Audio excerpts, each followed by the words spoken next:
თბილისის საქალაქო სასამართლოში ცოტა ხნის წინ დასრულდა ტევ პირველის ოპერატორისა და გორელის სამოქალაქო აქტივისტის ლაშა ჯიოშვილის სასამართლო პროცესი. საქმეს მოსამართლე ელელა ცაგარეიშვილი განიხილავდა, რომლის გადაწყვეტილებაც ჯიოშვილი 2500 ლარით დააჯარიმეს და სხდომათა დარბაზიდან გაათავისუფლეს. პროცესი რამდენიმე საათის განმავლობაში გაგრძელდა. სხდომაზე მოусმინეს თავად დაკავებულ ოპერატორს და პოლიციელებს.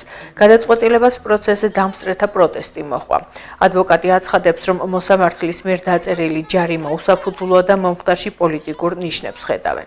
2 დღის წინ ტევ პირველმა ინფორმაცია გაავრცელა, რომ მათი ოპერატორი ლაშა ჯიოშვილი თბილისში ელბაქიძის დაღმართის მიმდებარე ტერიტორიიდან იღბიანმა პირებმა გაიტაცეს.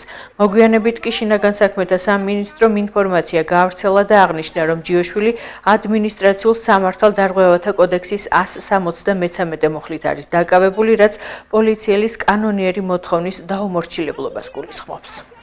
2500 ლარით განმისაზღვრა ჯარიმა სანქცირებულმა მოსამართლეებს სასაცილოა ადამიანი, რომელსაც ქვეყნიდან გასვლა აღარ შეუძლია აქ მაჯარიმებს ეს ადამიანი და სასაცილოა ცხოვრობთ ქვეყანაში, ვინც პასუხს უნდა აგებდეს, ის პასუხისგებლობას მაკისრებს მე.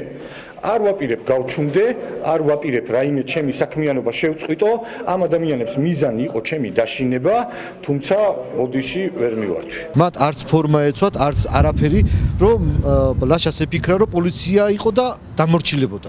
აქედან გამომდინარე ის ბრალდება, რომ პოლიციელის კანონიერ მოთხოვნას დაუმორჩილებლობას ელოდებიან, ეს თავიდანვე აბსურდია. რაც შეეხება მოსამართლის გადაწყვეტილებას, ეს ემსახურება, რომ ჩვენ აღარ გამოვიდეთ აქციებზე, დაგვაშინონ, ფინანსურად დაგვამძიმონ.